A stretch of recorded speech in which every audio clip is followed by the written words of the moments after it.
Good morning everyone. Today we are going to see about the topic is general pathology like irreversible cell injury. There are cell injury means it is classified into two types. One is reversible cell injury, another one is irreversible cell injury. Today I am going to explain about the irreversible cell injury. Irreversible cell injury is one of the more severe and long lasting cell injury that lead to cell death by necrosis or apoptosis. We can't replace the cell into the normal life.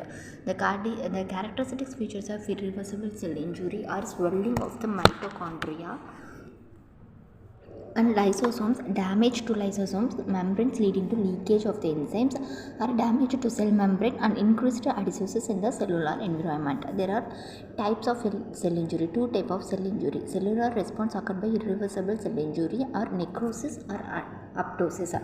In necrosis, it is the type of cell death characterized by cytoplasmic swelling, damage to the cell membrane, or organellar breakdown. The components of the cytosol are leaked into the extracellular space as the result of necrosis. The six types of necrosis are coagulative necrosis, gaseous necrosis, liquefactive necrosis, gangrenous necrosis, fat necrosis, and fibroid necrosis. These are the two differences between necrosis and apoptosis.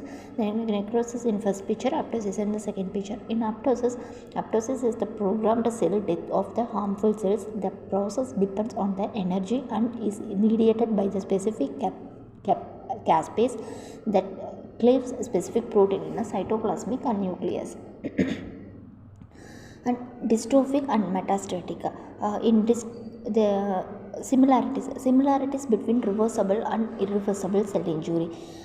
Reversible and irreversible cell injury are two types of conditions in which the regular homeostatics of the cell is disturbed.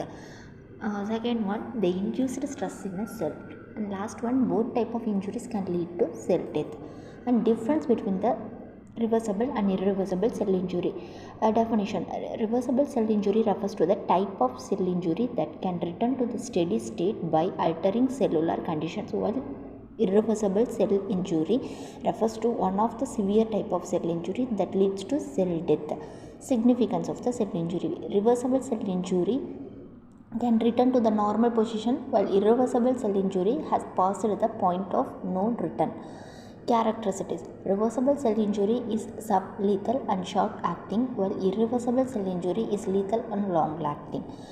Causes: the lack of oxygen, hypoxemia or ischemia, or blood flow to the cell causes reversible cell injury, while immunological response or viral infection causes irreversible cell injury.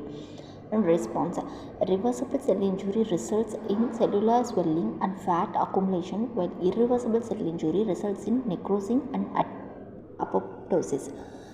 Recovery: the recovery cell injury can be treated with drugs, while irreversible cell injury lead to permanent cell loss. These are the difference and similarities, significance, characteristics, causes, response, and recovery about the cell injury.